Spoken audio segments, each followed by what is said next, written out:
कहती है सहेलिया, अरे अबू लहब बता, तेरा भतीजा पैदा हुआ, अजीब खूबसूरत है।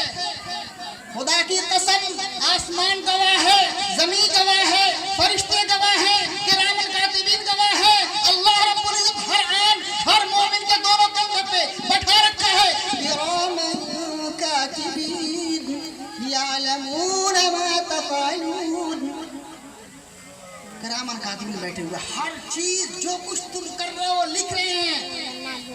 मैं अपनी जुबान से कह रहा हूँ और मैंने हदीस पढ़ी है। हमारे आका सरवरे कौनैन सल्लल्लाहु अलैहि वसल्लम ने इरशाद फरमाया, मुस्लिम और बुखारी दोनों ने इस हदीस को नकल किया है। हमारे आका ने फरमाया, मन कज़िब अलैहि मुतअम्मिदन फलयतबव्वा मक़अदहु मिनन नार, कि जो शख्स मेरी शान में बढ़ाने के गर्ज से या मेरी शान में घटाने के गर्ज से या मेरे शान में अमल करने के गर्ज से अगर किसी ने जानबूझकर झूठ बोला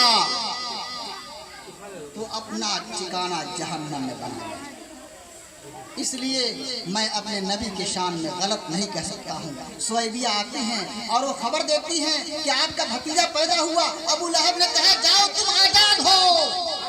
अहादीस इस पे गवाह है कि अबू लहब यकीनन जहन्नमी है, वो जहन्नम में जलेगा, दर के असफल में जाएगा। लेकिन सबके बावजूद उसकी जो ये शहादत की उंगली है, इसको जहन्नम की आग नहीं जला पाएगी। सुभान अल्लाह, कहिए सुभान अल्लाह। क्यों नहीं जलाएगी? क्या इसलिए कि उस उंगली से उसने इबादत की थी? हाँ, इबादत की थी। हमारे आका की पैदाइश में खुशी का इजहार उससे किया था। और पैदाइश के वक्त अभी हमारे आका नबी नहीं बने हैं, अभी पैदा हुए हैं, शिरखार पैदा हुए हैं। फौरन खबर देती है, उस वक्त की खुशी के इजहार में उसने उंगली हिलाई तो खुदा की कसम जहन्नम की आग उसको नहीं जला सकती।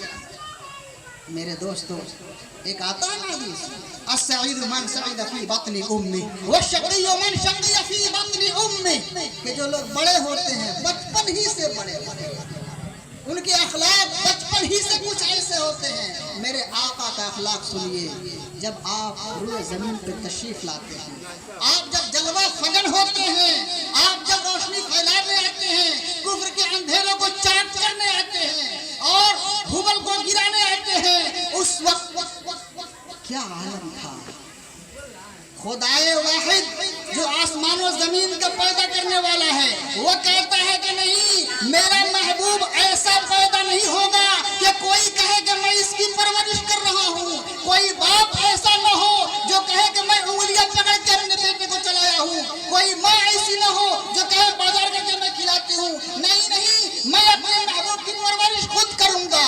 चुनांचे आप 6 महीने के पेट में थे कि वालिद मोहतरम को उठा लिया, आप दुर्र यतीम पैदा कर, कौन देखेगा उस बच्चे को? वहाँ का माहौल था कि शरीफ खानदानों के बच्चों को दूसरे देहातों से औरतें आकर ले जाती थी, दूध पिलाया करती थी। ऐसे ही उस मौके से भी हुआ कि दाई हलीमा और उनके गांव से और 4-5 औरतें अपनी अपनी ऊँटलियाँ लेकर वो मक्का मुकर्रमा में आई और शहरों में घूमना शुरू कर दी। और चूंकि आकाए नामदार का घर खाने काबा से आपकी पैदाइश कहाँ हुई है? उम्मे हानी के घर में, जो आपकी फूफी है। और उम्मे हानी का घर बिल्कुल खाने काबा से जस्ट था, तो उसी रास्ते से सबको जाना था। सारी औरतों ने टच किया, लेकिन मालूम है कि नहीं, ये तो यतीम लड़का है। सबों ने बगैर पूछे हुए आगे तरफ। लेकिन दाई हलीमा चूंकि उनकी ऊँटनी भी कमजोर थी, बूढ़ी सी बूढ़ी ऊँटनी थी, लेकिन लेबर और कमजोर थी, और खुद दाई हलीमा अपने से बुढ़ी थी, मुफलिसी का आलम था। ये बहुत आहिस्ता आहिस्ता आ रही थी, लेट से पहुंची, दिन का पारा चढ़ चुका था। ऐसे में कौन बच्चा देता? चुनांचे सारी औरतें मालदारों के बच्चों को ले ली और जब ये आती हैं तो मालूम होता है कि यहाँ पर एक बच्चा पैदा हुआ है, लेकिन बदकिस्मती से वो बच्चा यतीम है, उसको कोई औरत नहीं ले रही है। इधर अम्मा आमिना वो दिल ही दिल सोच रही है, ऐ काश मेरे शौहर भी होते कि मेरे नूर नजर को कोई दूध पिलाने के लिए अच्छी औरत ले जाती। लेकिन मेरे दोस्तों, कुर्बान जाइए, दाई हलीमा की किस्मत चमकनी थी। दाई हलीमा को बड़ा बनना था, उनके घरों का रोशन होना था, उनके किस्मत में लिख चुका था कि ऐ हलीमा, तुम यकीनन कमजोर हो, तुम्हारी ऊँटनी चलने के लायक नहीं है, तुम्हारे घर के हालात अबतर हो चुके हैं, लेकिन तेरा सितारा चमकने वाला है, तेरे घर में खुदा का नूर आने वाला है। चुनाचे दाई हलीमा लेट से आती हैं और पूछती है कोई बच्चा है? तो मायूसी के साथ सुहेबिया ने कहा हाँ एक बच्चा तो है लेकिन यतीम है। लेकिन ए बूढ़ी औरत, वो यतीम बच्चे को तुम देख लेगी तो छोड़ेगी नहीं। दाई हलीमा कहती है कि ठीक है, पहले बच्चे को तो दिखाओ। मेरे दोस्त को क्या खुशी था, क्या खुशी था मेरे आका पे। वो आता है ना कि क्या कहते हैं, ज़ुलेखा ने हज़रत यूसुफ को देखा, उसने यूसुफ को देखा तो उंगलियां काट लिया ना। अम्मा आयशा कहती है खुदा की कसम, वो कसम खा रही है, खुदा की कसम अगर ज़ुलेखा ने हमारे महबूब को देखा होता तो अपने कलेजे को काट लेती। वो हुस्न था।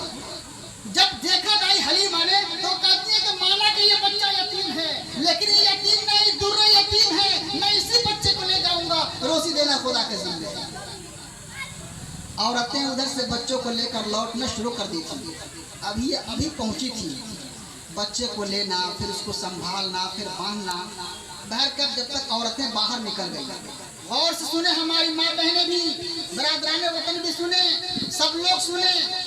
हमारे आका सल्लल्लाहु अलैहि वसल्लम को लेकर दाई हलीमा पहले रिवाज ये था कि बच्चे को पीठ पर बांधते थे। आज भी नेपालों में जाता हूँ, देखता हूँ पहाड़ी इलाकों में कि औरतें कपड़े से पीछे बच्चे को बांध लेती है ताकि ढोना में आसान ना जाए, खुशी की तरह। उसी तरीके से अम्मा हलीमा ने बांधा और वो ऊँट की नकील पकड़कर बढ़ाना शुरू कर दी। वो ऊँट जो चलने में वैसे ही कमजोर थी, अब तो खड़ा भी नहीं हो रही है। बहुत परेशान दाई हलीमा, क्या करें, अब तो मेरी सवारी भी खत्म हो रही है। दिमाग में बात नहीं आ रही है, क्या हलीमा ऐसा तुम्हारी ऊँटनी क्यों बैठ गई? और किसी ने कहा या उन्हीं के दिल में बात आई, अल्लाह ने गैब से दिल में बात डाली। अरे जानती हो इतना नक्ते जिगर खुदा के महबूब को तुम पीछे डालकर चलाना चाहती हो, तुम्हारी ऊँटनी क्यों कर चले? चुनांचे अम्मा हलीमा ने आकाए